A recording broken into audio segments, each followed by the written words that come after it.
ตอนต่อวิดีโออันนั้นเนาะเขาตีมาเนี่ยตัวเรียน YouTube คือตอนค่ะเนาะ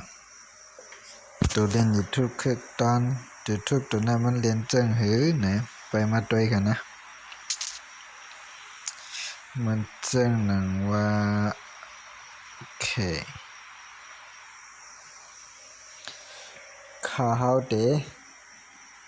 เปิดเพลงนะให้ก่อนนะเพลงอะไรสักนะเปิดวิดีโอหน่อยก่อนนะ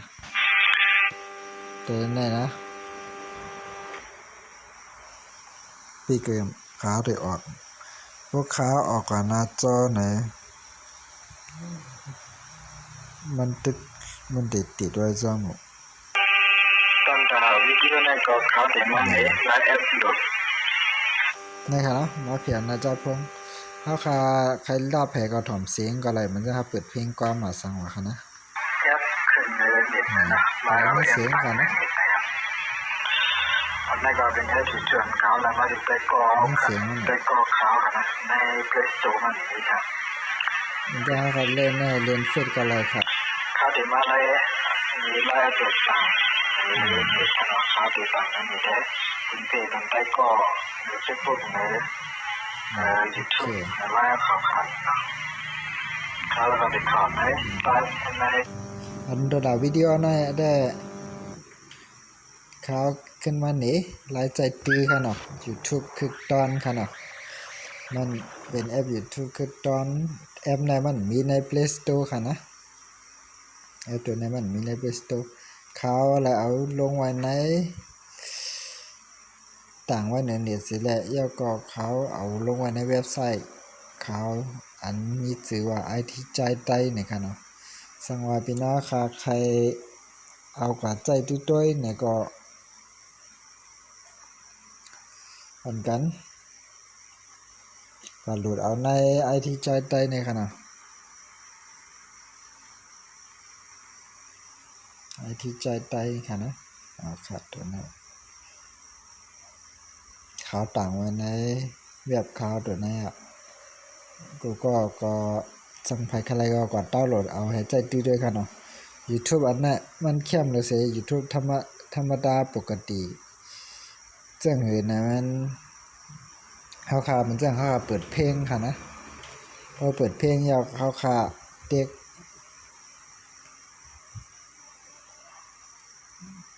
กันเนาะเปิดเพลงเดี๋ยวเปิดเพลงอะไรหรือวะเปิดเพลงอันติดลิขสิทธิ์ไม่ได้มีอย่างว่า SOUNG Song YouTube TUB FREV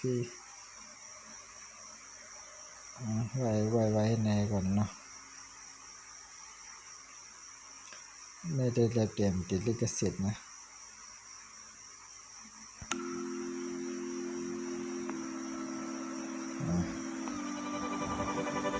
ผมไม่เสียงเพลงอะไรก็เปิดได้ยังไงนะข่าวกันนะเจ้าว่าไหนก็มันจะมีเสียงนะข่าวใครปิกเนี่ยก็เปิดไป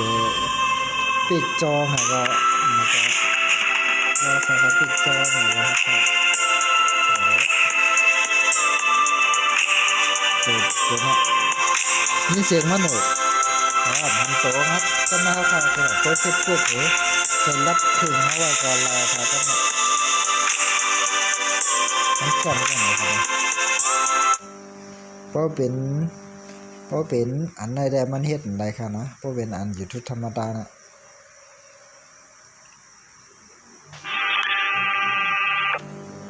อยู่ทุกธรรมดามันเฮ็ดนะครับวิดีโอในก็เขาได้มาเนี่ยเพราะเขาออกกันหน้าจอก็มันก็หายขนาดนะตัวน่ะแอปตัวไหนได้มันใจเข้มหรือตัวนั้นนะครับเนาะตัวด่าไล่ใจตึงมันเข้มจังไหนแสดงว่าใครแต่ว่าต้นด่าดาวน์โหลดได้มันได้มีทางมันอันค่ะนะต้นด่าดาวน์โหลดนั่นได้มันมีทางมันอันนึงวันนั้นขาวลงไว้ปานต้นด่าดาวน์โหลดนั้นตัวดาวน์โหลดนั้นก็มีอยู่ใน IT ใจใต้เนี่ย แต่ว่าต้นด่าดาวน์โหลดนั่นได้มันมีทางมันอันค่ะนะต้นด่าดาวน์โหลดนั่นได้มันมีทางมันอันนึงวันนั้นขาวลงไว้ปานต้นด่าดาวน์โหลดนั้นตัวดาวน์โหลดนั่นก็มีอยู่ใน IT ใจใต้เนี่ย มีอยู่ดีก็มีตั้งแต่ในก็หายก็ตั้งแล้วล่ะที่ขึ้นลงไว้ปันกะน่ะตัวน่ะ all in one video download นะคะเนาะตัวน่ะดาวน์โหลดวิดีโอ YouTube ตัวน่ะหลายกวนค่ะนะ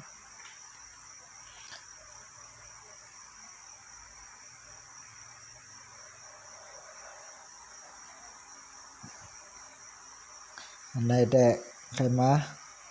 นี่ตอนด่าแอป YouTube คือตอนตัวไหนก็ไอ้ค่ะสำหรับพี่น้องค่ะก็ไลค์ใครนี่ก็โหลดเอาค่ะเนาะ